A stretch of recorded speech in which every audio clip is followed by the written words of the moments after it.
भी और chief minister M K Stalin भी पार्टिसिपेट कर रहे हैं। आज सुबह ही chief minister M K Stalin भी वहां पे पहुंचे हुए हैं। ये सब जब तमिलनाडु पिछले महीने बारिश और फ्लड ऐसा like after facing all this पहले बार अब पीएम यहाँ पे आ रहे हैं और पीएम और सीएम का भी मुलाकात हो रहा है।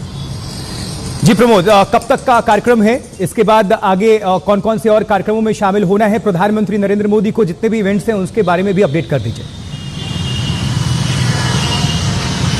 आज के दिन के लिए पीएम मोदी तमिलनाडु, केरला और लक्षद्वीप 3 लोकेशन पे जा रहे हैं और लाइक अंटिल 3 PM अब वो तमिलनाडु पे होगा और उसके बाद केरला और उसके बाद लक्षद्वीप जा रहे हैं। और आज पूरा दिन को उनका प्रोग्राम फुल टाइट शेड्यूल है क्योंकि 1150 करोड़ वर्थ बेनिफिट स्कीम्स जिसपे रोड्स, रेलवेज, लाइक गैस और lot of like important aspects या लाइक एक इंपॉर्टेंट एस्पेक्ट है कि लक्षद्वीप को ऑप्टिकल फाइबर पे कनेक्ट करने का भी आज का प्रोग्राम का इनॉग्रेशन हो रहा है। ये सब चीज आज के लिए पीएम मोदी का शेड्यूल पे है और वो पूरा दिन ये लाइक ये शेड्यूल ही has been scheduled to follow this.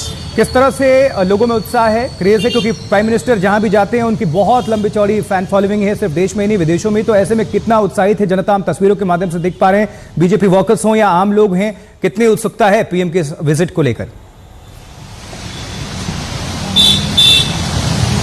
जी हाँ, आज तिरुचिरापल्ली पे पीएम मोदी को एक बहुत ही बड़ा लाइक वेलकम दिया हुआ था। लाइक एयरपोर्ट से भारत यूनिवर्सिटी तक like people were standing over there, उस पे like they were like showering flowers on him. ये तो like whenever PM Modi visits Tamil Nadu ऐसा ही लाइक उनको वेलकम मिल रहा है। यहाँ पे तो डीएमके गवर्नमेंट है और बीजेपी गवर्नमेंट का थोड़ा सा लाइक ऐसा वैसा इश्यूज तो ही है, पर फिर भी जब पीएम मोदी आएगा उस वक्त chief minister M K Stalin भी उस इवेंट पे पार्टिसिपेट कर रहा है। ऐसा ही आज भी उन्होंने कर दिया और अभी ऐसे हम लाइक बातचीत कर रहे हैं उस वक्त अभी भारत यूनिवर्सिटी पे कॉन्वोकेशन का सेरेमनी शुरू हो गया और एक तस्वीर PM Modi, governor RN Ravi और chief minister M K Stalin वहां पे PhD होल्डर्स के साथ अभी भी ले रहे थे। बिल्कुल प्रमोद, आप जुड़े रहे हमारे साथ, कुछ दर्शकों तक जानकारी पहुंचा दें किस तरह से सौगात की जो बारिश हो रही है प्रधानमंत्री नरेंद्र मोदी के कर कमलों द्वारा, ये दर्शकों को अपडेट करते हैं। चुनावी साल है, प्रधानमंत्री मोदी का दक्षिण से आगाज हो रहा है और नए साल नई शुरुआत, दूसरा ही तारीख आज 2 जनवरी और पीएम पहुंच गए साउथ के दौरे पर।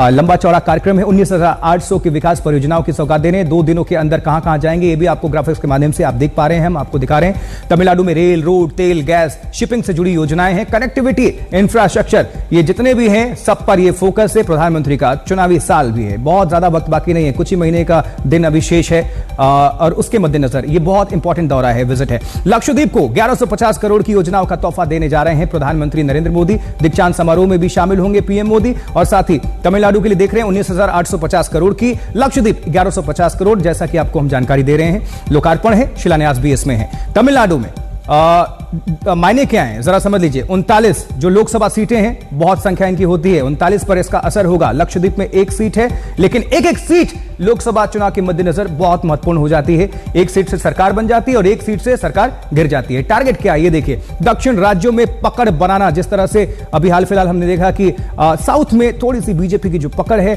सीटों में तब्दील नहीं हुई, इसके मद्देनजर बहुत इंपॉर्टेंट है। स्थानीय दलों से तालमेल बिठाना, यानी कि जो क्षेत्रीय शत्रप जिसे हम कहते हैं, उनसे सामंजस्य बिठाकर आगे बढ़ना और चुनाव लड़ना। तमिलनाडु कुल योजना 19,850 करोड़, बहुत बड़ी राशि है और इससे रोड, रेल, कनेक्टिविटी, एयर, ये सब कुछ इसमें कवर हो रहा है। योजनाएं कौन कौन सी है देखिए। तिरुचिरापल्ली एयरपोर्ट पर नए टर्मिनल बिल्डिंग का भी उद्घाटन करेंगे प्रधानमंत्री। इससे 3,000 लोगों को रोज फायदा पहुंचेगा। निश्चित तौर पर यह काफी इसको बारीकी से समझे तो इसके मायने भी है। प्रमोद हमारे साथ जुड़े हुए हैं, हमारे सहयोगी, हमारे संवाददाता। प्रमोद, जो इस टर्मिनल का उद्घाटन करने जा रहे हैं, जानकारी मिल रही है कि काफी लोगों को फायदा होगा। जाहिर सी बात है, कनेक्टिविटी बढ़ेगी, रेल, रोड जितने भी होते हैं, सड़क ट्रांसपोर्ट, सब अगर जब मिलते हैं, इस पर अगर पैसा खर्च किया जाता है तो लोगों की भलाई के लिए। लेकिन राज्य विकास जब करता है तो देश को गति मिलती है। प्रधानमंत्री वहां पर मौजूद हैं, इसके इंडिकेशन मायने क्या हैं उसको भी जोड़कर बताइएगा, क्योंकि चुनाव बिल्कुल सर पर है, नजदीक है।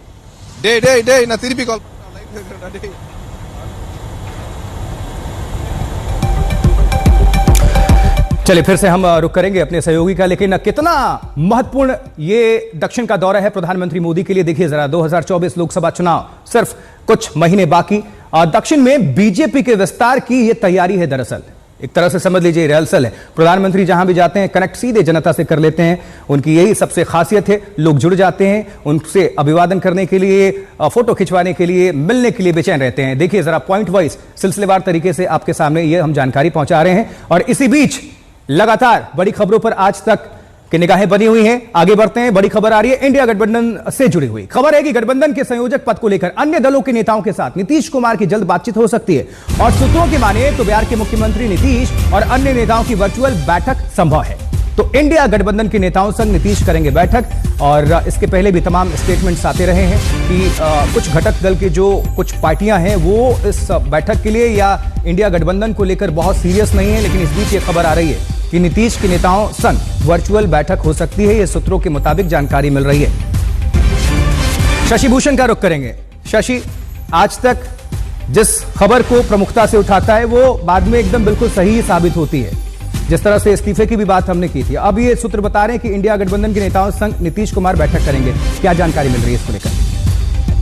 देखिए, जेडीयू के जो अंदरूनी सूत्र हैं और हमारे विश्वस्त सूत्र हैं वो लगातार बता रहे हैं कि जो नया साल है और नए साल में चूंकि ये चुनावी साल है, तो नीतीश कुमार ने जैसा पिछली बैठक में कहा था दिल्ली में कि जनवरी में हमको सीट शेयरिंग पर बातचीत फाइनल कर लेनी होगी, तो उसको लेकर के एक महत्वपूर्ण डेवलपमेंट हुआ है। और जो जानकारी हमारे पास आ रही है उसके मुताबिक नीतीश कुमार इंडिया गठबंधन के प्रमुख नेताओं के साथ फिलहाल फेस टू फेस मीटिंग तो नहीं होगी, लेकिन वर्चुअल मोड में एक बैठक हो सकती है बहुत जल्द। और ये भी जानकारी आ रही है कि नीतीश कुमार को एक बड़ी जिम्मेदारी जिसकी अब तक दरकार रही है वो दी जा सकती है। तो ये बहुत महत्वपूर्ण है। जनता दल यूनाइटेड के जो बड़े नेता हैं वो ये मान रहे हैं कि नीतीश कुमार ने जेडीयू का नेतृत्व संभाला है और अब इंडिया गठबंधन में अगर उनकी भूमिका को बढ़ा करने की तैयारी है और वाकई इस तरफ सहमति अगर बन गई है या बनती है, तो वैसी परिस्थितियों में अब नई जो ऊर्जा है वो गठबंधन के अंदर दिखेगा।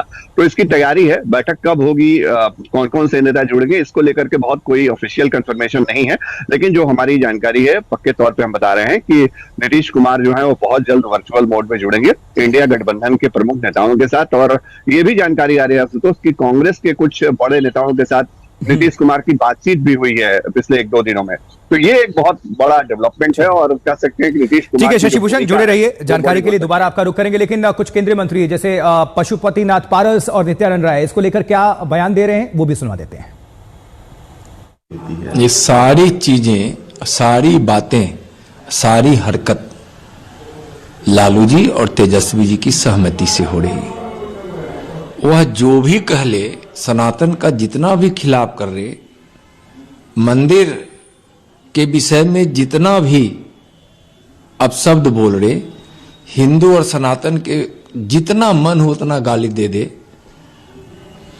इस देश की जनता की भावना है कि राम जन्मभूमि पर जो मंदिर का निर्माण हो रहा है 22 जनवरी को, उसका धूमधाम से वह जनता को समर्पित हो, यानी कि उसका उद्घाटन हो, जिसका उद्घाटन माननीय प्रधानमंत्री जी के कर कमलों द्वारा हो रहा है। पूरा देश राममय है। नहीं, हमारे पार्टी में कोई दो अलग ग्रुप नहीं है। आप जिसके आप जिसके बारे में कह रहे हो भाई, वो तो एनडीए के खिलाफ में चुनाव लड़ के देख चुका है। अभी भी आपको पता होना चाहिए, अभी जो 5 स्टेट का चुनाव हुआ है, राजस्थान में और मध्य प्रदेश में, उनके पार्टी उन लोगों ने अपनी पार्टी को उम्मीदवार दिया वहाँ, और वहाँ का अखबार लिखा कि उनके उम्मीदवार को इतना कम वोट आया कि नोटा से भी कम वोट आया। 22 तारीख को दीपोत्सव मनाने के लिए प्रधानमंत्री ने कहा राम मंदिर जब केंद्र पे इंडिया महागठबंधन का ध्वजा लहराएगा उसी दिन राम घर आएंगे। और प्रधानमंत्री नरेंद्र मोदी भारतीय दासम विश्वविद्यालय के दीक्षांत समारोह में शामिल हो रहे हैं। ये तस्वीरें देखिए, और खास बात यह है कि देश के पूर्व राष्ट्रपति एपीजे कलाम, अब्दुल कलाम, ये इसी विश्वविद्यालय के स्टूडेंट भी रहे हैं और प्रधानमंत्री नरेंद्र मोदी की मौजूदगी इसी विश्वविद्यालय में है। भारतीय दासन विश्वविद्यालय दीक्षांत समारोह है और इस अवसर पर पीएम की मौजूदगी निश्चित तौर पर छात्रों के भी काफी मनोबल के लिए, हौसला अफजाई के लिए Greetings from Gauridasan University.